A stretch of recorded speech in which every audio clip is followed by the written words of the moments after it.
Un bruit résonne dans le silence de la maison, une résonance presque irréelle. Le verre d'un objet précieux se brise sur le sol, éclatant en milliers de morceaux. Les souvenirs de toute une vie semblent se disperser avec ces débris. Samuel, un professeur vieillissant, reste figé devant la scène, ses mains tremblantes serrant les restes de ce qu'il croyait être son héritage. Le vieux bois du parquet grince sous ses pieds, et l'écho de son propre effondrement résonne dans sa poitrine. La lumière faible de l'après-midi filtre à travers les rideaux poussiéreux, accentuant l'intensité du moment. Il regarde les éclats du verre, comme si chaque fragment était un reflet de ses illusions brisées. « Oge, qu'est-ce que je suis devenu ?» murmure-t-il, sa voix remplie de terreur existentielle. Ce n'est pas simplement l'objet qui est brisé, mais lui-même, son système de croyances qui se fissure sous le poids de ses secrets. Son regard se perd dans les fragments du passé, les souvenirs douloureux qui le rattrapent. Cette scène marquera un tournant pour lui, une remise en question de tout ce qu'il pensait savoir sur lui-même et sur la vérité. Il se demande, comment un homme peut-il vivre toute une vie en croyant à un mensonge ? Ce moment de solitude brise la façade qu'il a construite autour de son âme. Samuel n'est plus sûr de rien. Tout semble se défaire autour de lui. Le bruit du verre brisé s'estompe, mais la tension dans l'air demeure. Samuel, toujours figé, lutte pour comprendre ce qui vient de se produire. Il se tourne lentement, ses pas lourds sur le parquet vers la fenêtre. La lumière crépusculaire qui entre par les rideaux fripés semble presque trop douce pour un moment aussi dévastateur. Il regarde dehors, mais ses pensées sont ailleurs, plongées dans un abîme intérieur. « Oge, comment ai-je pu en arriver là ?» murmure-t-il, ses mots perdus dans l'immensité de la pièce vide. La vérité qu'il a ignorée pendant si longtemps le rattrape à cet instant. Samuel avait toujours cru que la philosophie pouvait répondre à tout, que les principes absolus de la moralité pouvaient guider son existence. Pourtant, dans ce moment de crise, les certitudes qu'il avait construites s'effondrent. Il repense à sa famille, à sa femme, à sa fille. Combien de fois a-t-il sacrifié ses relations pour poursuivre ses idéaux? Il ferme les yeux comme pour repousser la réalité qui le frappe. Mais la vérité est inévitable. L'air devient plus lourd, et il se rend compte que sa recherche de la vérité a mené à une perte irréparable. Samuel sait que l'heure de la confrontation est venue. Il doit affronter les conséquences de ses actions, mais peut-il vraiment se racheter? Le temps semble s'étirer lorsque la porte d'entrée s'ouvre avec un léger grincement. Samuel tourne la tête lentement, presque instinctivement. C'est Émilie. Après des années d'absence, elle revient enfin. Ses yeux, remplis d'émotions non dites, se posent sur lui, mais il est impossible de lire ce qu'il cache. Elle entre dans la pièce, sa démarche assurée, mais il y a une tension palpable entre eux, une sorte de guerre silencieuse qui n'a jamais été résolue. Elle s'arrête devant lui, les bras croisés, son regard fixé sur son père. « Oge, pourquoi nous as-tu laissés ?» demande-t-elle d'une voix tremblante, mais ferme. Samuel se fige sous cette question, un froid glacial traversant son cœur. Il n'a jamais été prêt à répondre à cette question, à admettre la vérité sur ce qu'il a fait, mais maintenant, face à elle, il n'a nulle part où fuir. Chaque mot qu'il a appris à prêcher semble se retourner contre lui. Sa bouche s'assèche alors qu'il se prépare à expliquer les raisons qui ont conduit à l'abandon de sa famille. Mais il sait déjà que cela ne suffira pas. Les erreurs du passé sont irréparables, et la confrontation avec Émilie est inévitable. Émilie attend une réponse, mais Samuel reste silencieux, le poids de ses propres fautes l'empêchant de trouver les mots. Le silence s'étend entre eux, lourd et oppressant. Finalement, il parle d'une voix rauque, comme s'il essayait de se convaincre lui-même de ce qu'il allait dire. Oge, ce n'était pas. Il se reprend, incapable de formuler ses pensées clairement. Comment expliquer l'inexplicable? Comment justifier un acte qui brise la confiance et détruit une famille? Et Oge, c'était « Il fait une pause, une bouffée d'air qu'il ne sait pas comment utiliser. Émilie le fixe, attendant une explication, mais ses yeux sont remplis de larmes qui ne couleront pas. Elle a attendu des années, mais n'a jamais eu de réponse pointillée. Maintenant, elle est là, face à lui, prête à entendre la vérité, mais prête aussi à l'entendre sous la forme d'un mensonge bien trop familier. La vérité, pourtant, est plus que ce qu'elle attend. Samuel ressent la pression de l'instant. Le moment de rédemption ou de destruction approche. Mais peut-on vraiment se racheter quand tout est déjà perdu? Samuel s'assoit lentement sur l'un des fauteuils du salon, épuisé par le poids de ses pensées et de ses choix. Émilie s'assoit en face de lui, son regard toujours fixé sur son père, comme si elle cherchait à déceler la vérité cachée derrière ses mots. « Ogé, comment as-tu pu vivre avec ça ?» Yo, la question résonne dans la pièce, brisant le silence une fois de plus. Samuel laisse échapper un souffle, comme s'il essayait de libérer toute la douleur qu'il porte en lui. Il ferme les yeux et essaie de trouver une réponse, mais les mots semblent s'échapper avant qu'il puisse les prononcer. Il sait que tout est déjà trop tard. Sa vie, ses choix, ses croyances, tout a été mené à cette confrontation finale. Il est confronté à sa fille, la personne qui l'a blessé le plus, et tout ce qu'il peut faire maintenant, c'est être honnête, aussi douloureux que cela puisse être. Mais la vérité a un prix. Elle pourrait détruire tout ce qu'il reste encore. Pourtant, il sait qu'il doit répondre. S'il veut trouver un semblant de paix, c'est le seul chemin. Samuel se trouve dans son bureau, assis derrière son vieux bureau en bois. Il regarde les papiers éparpillés devant lui, mais son esprit est ailleurs. Des souvenirs douloureux surgissent, envahissant son esprit comme un torrent incontrôlable. Émilie, sa fille, lui a demandé des réponses. Mais au fond de lui, il sait que la vérité qu'il doit affronter dépasse les simples explications. L'abandon de sa famille, l'erreur qu'il a commise, tout cela pèse sur lui comme une montagne. Samuel n'a jamais été capable de donner une raison qui justifie ce qu'il a fait. Pourtant, il doit trouver un moyen d'affronter ce qu'il a laissé derrière lui. Le silence de la pièce est lourd. La lumière qui filtre par la fenêtre dégage une atmosphère de mélancolie. Chaque rayon semble souligner la solitude de Samuel. Il se demande, peut-on jamais vraiment se racheter? Peut-on vivre avec les conséquences de ses actions, ou faut-il les fuir jusqu'à la fin de ses jours? Il n'a plus de réponse, seulement des questions, et le poids des années passées à mentir à lui-même. Les jours passent, mais l'agitation intérieure de Samuel ne s'estompe pas. Émilie est distante, froide, et Samuel se demande s'il pourra jamais réparer ce qu'il a détruit. Un matin, alors qu'il parcourt des livres philosophiques sur son bureau, une pensée le frappe. Et si toutes ses croyances avaient été erronées? Il a toujours cru que l'absolutisme moral était la réponse à tout. Mais aujourd'hui, ce même principe lui semble inflexible, presque cruel. Peut-on vraiment se prétendre supérieur moralement alors que ses propres erreurs sont si évidentes? Chaque livre qu'il ouvre ne fait qu'accroître son incertitude. Il se souvient des moments où il enseignait à ses étudiants que la vérité était une question de principe inébranlable. Mais la réalité est bien plus complexe. Samuel commence à se demander si la rigidité de ses croyances n'a pas contribué à sa propre chute. Ses idéaux semblent maintenant lointains et inaccessibles, et la quête de vérité semble plus difficile que jamais. Émilie a raison de lui poser des questions. Peut-on réparer un cœur brisé avec des réponses philosophiques? Samuel en doute profondément. Un soir, alors qu'il rentre chez lui après une journée sans fin de réflexion, Samuel reçoit un appel de son ancienne collègue, le professeur Moreau. Il n'avait pas parlé à Moreau depuis des années, mais il sait pourquoi elle l'appelle. Elle l'invite à un dîner, à une discussion qui, selon elle, pourrait l'aider à trouver des réponses. En raccrochant, Samuel se sent à la fois soulagé et nerveux.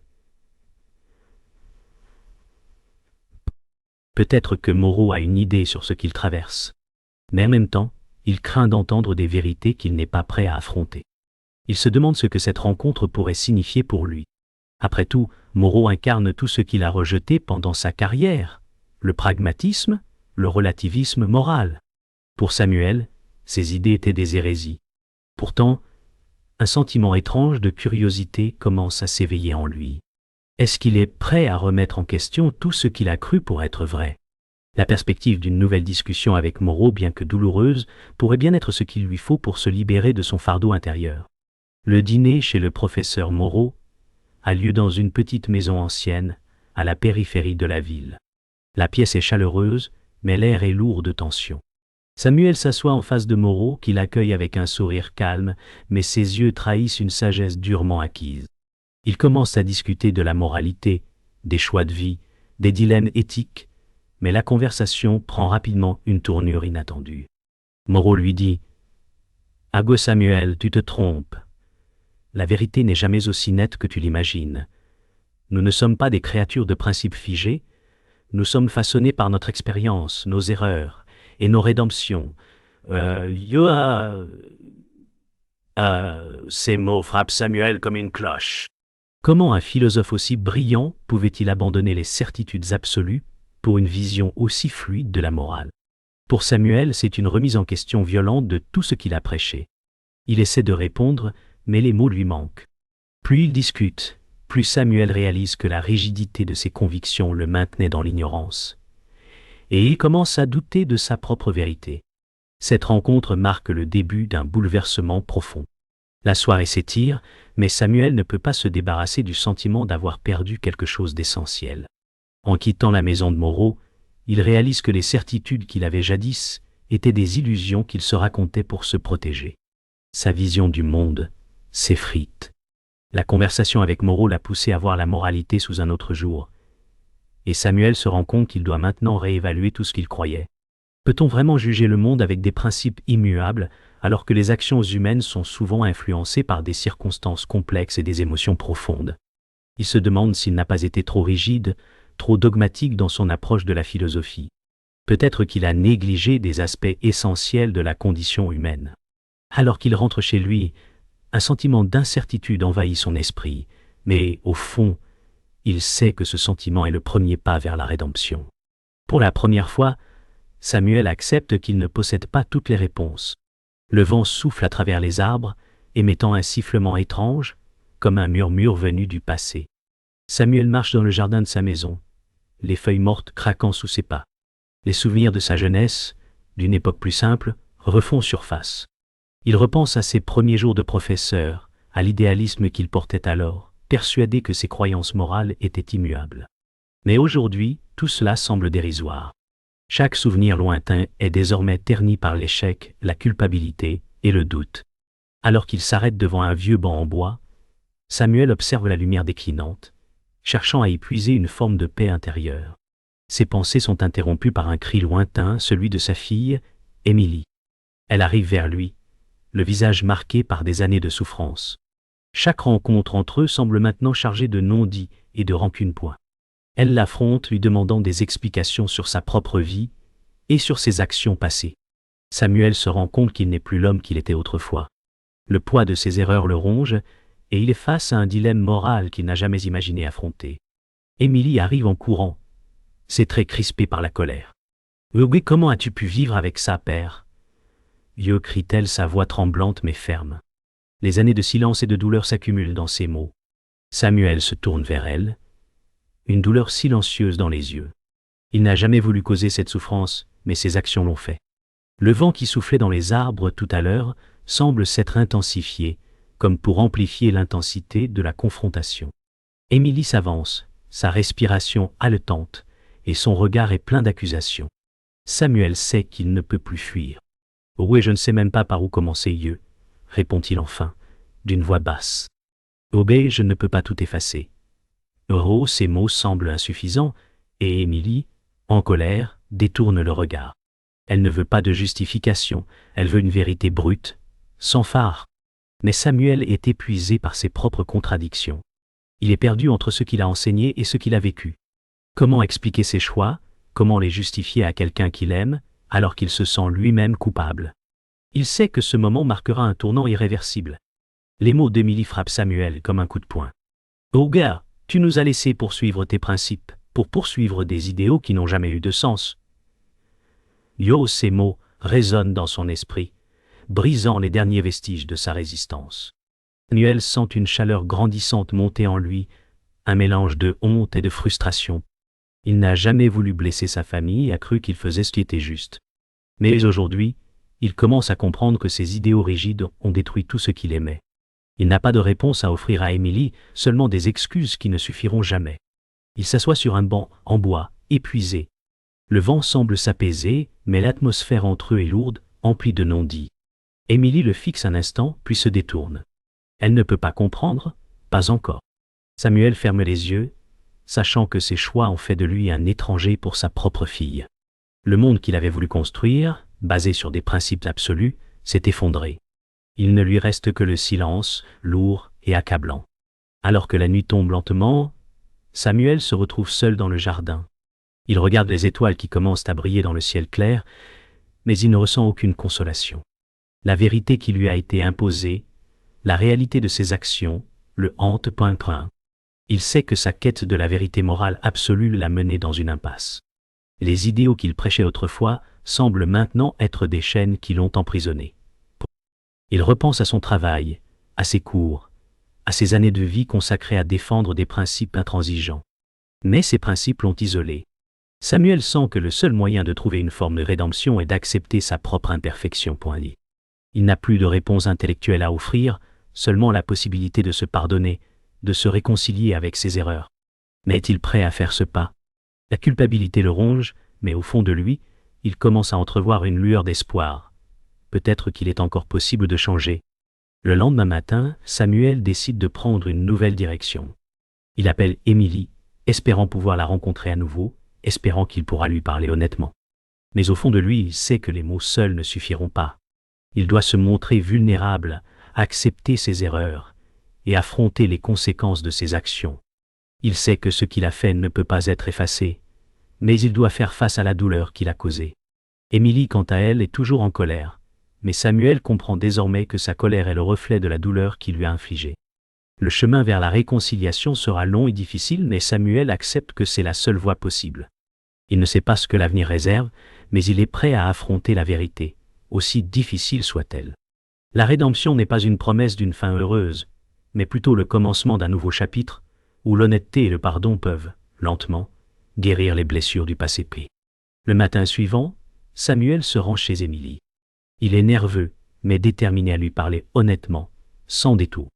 En arrivant devant sa porte, il hésite, se demandant s'il est prêt à affronter les conséquences de ses choix. Émilie, qu'il a déjà vu plusieurs fois, lui ouvre la porte. Son regard est froid, mais il n'y a pas de colère cette fois-ci, juste une distance glaciale. Elle l'invite à entrer sans un mot, et ils s'installent tous les deux dans le salon. Le silence est lourd entre eux, comme un mur invisible. Samuel sent qu'il n'y a plus de place pour les mensonges, que chaque mot qu'il prononcera sera un pas vers une vérité qu'il ne pourra plus effacer. Émilie ne le regarde pas directement, comme si elle attendait qu'il brise ce silence, mais Samuel reste figé, la gorge serrée. Il réalise qu'il doit admettre ce qu'il a fait. Il se redresse enfin et brise le silence. « Ok, je t'ai trahi, Émilie. Je n'avais aucune excuse. » Ces mots prononcés à voix basse semblent presque irréels, comme s'ils sortaient d'un autre temps, d'une autre vie.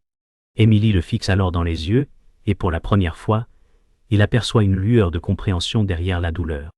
Ce moment marque le début de leur confrontation réelle. Les murs entre eux commencent à se fissurer, mais il sait qu'il reste encore un long chemin à parcourir. Le silence s'étend entre eux comme une toile invisible. Samuel s'assied sur un fauteuil, en face d'Émilie, les mains crispées sur ses genoux.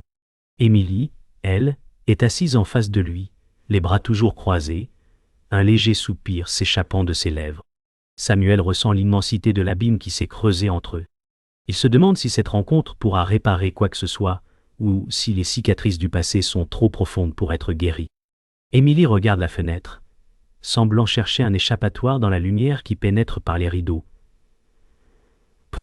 Elle finit par briser le silence, sa voix calme mais empreinte de douleur.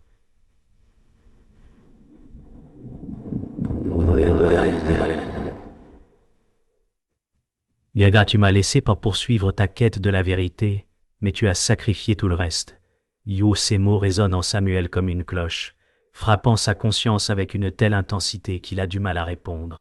Il veut justifier ses actions, mais il sait que cela ne servirait à rien. Mais je pensais que c'était la bonne chose à faire. Sa voix tremble. Émilie le regarde cette fois, un regard dur et lucide. Tu n'as jamais pensé à nous, tu n'as jamais pensé à moi. Cette vérité est un coup direct au cœur de Samuel. La culpabilité qu'il porte devient plus vive que jamais, et il se rend compte que, peu importe ce qu'il dit, il ne pourra jamais effacer ce qu'il a fait. Le silence qui suit est lourd. Samuel cherche les mots justes, mais ils lui échappent. Il a essayé de se justifier pendant tant d'années, de rationaliser ses choix. Mais aujourd'hui, il sait que ces mots sont inutiles face à la souffrance qu'il a causée. Je t'ai perdu, Émilie, et j'ai perdu tout ce qui avait de la valeur dans ma vie, murmure-t-il, sa voix brisée. Émilie le regarde, et dans ses yeux, Samuel voit l'écho de toutes les années de négligence, de souffrance et de colère. Un flash de douleur traverse son visage, mais elle garde le silence. C'est à elle maintenant de décider ce qu'elle fait de cette vérité. Samuel n'est plus le père qu'elle a connu. Il est un homme brisé, confronté à ses propres démons. Il sait que la rédemption ne viendra pas facilement. Mais au fond, il espère que, peut-être, Émilie pourra un jour comprendre. Peut-être qu'elle lui accordera ce qu'il recherche désespérément, le pardon. Mais à cet instant, le vide entre eux est immense. Il comprend que ce qu'il a fait est irréparable. Émilie baisse les yeux et Samuel sait qu'il doit quitter cette pièce. Non pas parce qu'il a peur, mais parce qu'il ne sait pas comment combler l'abîme qu'il a creusé. Au bout de plusieurs minutes, Samuel se lève lentement. Leurs regards se croisent une dernière fois avant qu'ils ne se tournent vers la porte. « Oh, je suis désolé, Émilie. » Ce sont les derniers mots qu'il prononce avant de quitter la pièce. À l'extérieur, le vent est fort, comme si la nature elle-même semblait réagir à la tension qu'il laisse derrière lui. Samuel marche d'un pas lourd, son esprit tourbillonnant de pensées contradictoires. Il se sent vide, comme si une partie de lui était partie avec cette conversation. Il n'a pas trouvé de rédemption, pas encore. Mais il sait que ce chemin, aussi difficile soit-il, est le seul qu'il puisse prendre désormais. Il ne sait pas si Émilie le pardonnera un jour. Peut-être que ce qu'il a brisé ne pourra jamais être réparé. Mais en partant, Samuel comprend que le premier pas vers la rédemption est d'accepter sa culpabilité et d'affronter les conséquences de ses actions, sans essayer de les fuir. Il marche, le vent soufflant autour de lui, emportant ses pensées, mais laissant derrière lui une sensation de légèreté, comme si enfin il commençait à se libérer du poids de ses mensonges. Le lendemain, Samuel se trouve dans son bureau, en train de regarder des documents sans réellement les voir. Ses pensées sont ailleurs. Il repense à la conversation d'hier, à ce qu'il a ressenti. Peut-être qu'il n'a pas encore tout perdu. Peut-être que, même dans l'échec, il peut encore trouver une forme de paix. Ses mains tremblent légèrement, mais il se force à prendre une décision. Il doit commencer à se reconstruire, pas en tant qu'homme parfait, mais en tant qu'homme capable de faire face à ses erreurs. Samuel prend une profonde inspiration et commence à écrire une lettre à Émilie.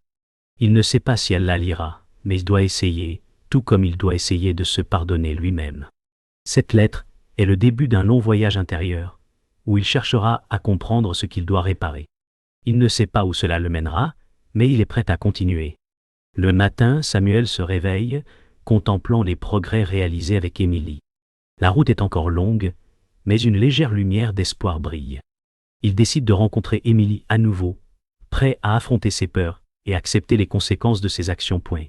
Il se prépare à sortir, conscient que la réconciliation, bien que fragile, est possible. Aujourd'hui, il choisit de continuer à avancer sans savoir ce que l'avenir réserve, mais déterminé à essayer. Samuel retrouve Émilie dans un café, où l'atmosphère est tendue mais plus calme. Leur conversation est hésitante, mais ils commencent à aborder le passé pénible. Émilie exprime sa douleur tandis que Samuel reconnaît ses erreurs. Il n'attend pas un pardon immédiat, mais la possibilité d'une réconciliation même lente. Le silence s'installe alors qu'Émilie partage ses frustrations passées. Samuel écoute attentivement, prêt à accepter la vérité, même si elle est douloureuse. Ils se rendent compte que la réconciliation prend du temps, et que chaque petit pas est important. Émilie propose de commencer par de petites choses, et Samuel est d'accord. La conversation continue avec un ton plus apaisé. Samuel reconnaît que les mots ne suffisent pas, mais il est prêt à changer. Émilie accepte lentement l'idée que la réconciliation est possible, même si elle sait que le processus prendra du temps. Ils se lèvent, prêts à partir, et partent en silence, mais avec un sentiment de paix fragile. Samuel rentre chez lui, épuisé mais soulagé. La conversation avec Émilie n'a pas effacé ses erreurs, mais c'était un début. Le chemin est encore long, mais il est prêt à avancer, à accepter l'incertitude. Ce soir, il choisit d'accepter sa situation, de vivre avec l'espoir que, peut-être un jour, les choses s'amélioreront. Samuel se trouve seul dans son appartement, perdu dans ses pensées. Il repense à sa rencontre avec Émilie et à l'espoir fragile qu'ils ont commencé à construire. Mais la route reste longue.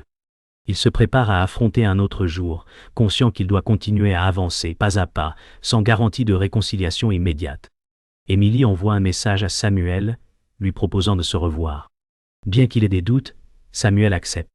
Il sait que ce n'est pas une solution facile, mais il doit tenter. Il se rend au rendez-vous, prêt à affronter les conséquences de ses actions, sans savoir où cela les mènera. Dans un café, Samuel retrouve Émilie. Ils échangent des mots hésitants, avec un mélange de douleur et de compréhension. Émilie parle de ses frustrations, et Samuel reconnaît ses erreurs passées. Le chemin de la réconciliation est encore flou, mais ils commencent à comprendre que les petites étapes comptent. Leurs paroles sont moins accusatrices maintenant, mais l'émotion est toujours présente. Émilie admet qu'elle a été blessée, mais elle est prête à avancer. Samuel se rend compte qu'il ne peut pas réparer tout de suite, mais qu'il doit accepter les petites victoires. C'est un début, mais un début important. La conversation se termine, mais il n'y a pas de solution facile. Samuel se sent plus léger, mais le chemin reste incertain. Il remercie Émilie, qui lui répond doucement qu'ils vont avancer à leur propre rythme. En quittant le café, Samuel sait que ce n'est qu'un premier pas vers quelque chose de plus grand, même si tout reste encore à reconstruire. Quelques semaines après sa rencontre avec Émilie, Samuel se retrouve seul chez lui, réfléchissant à ses progrès. Bien que la réconciliation soit encore loin, il se sent plus léger, prêt à continuer son voyage. Chaque jour est une nouvelle chance de choisir la vérité, la rédemption et le changement. Il prend une profonde inspiration, prêt à affronter l'incertitude de l'avenir. Samuel retrouve Émilie dans un café. Bien que le passé soit lourd, ils commencent à échanger plus ouvertement. Émilie pose des questions difficiles, mais Samuel répond honnêtement. Il réalise que la réconciliation prendra du temps, mais que de petits pas sont déjà un progrès. Il ne cherche pas la perfection, mais la possibilité de reconstruire. La conversation se poursuit, avec Émilie exprimant sa douleur et Samuel reconnaissant ses erreurs.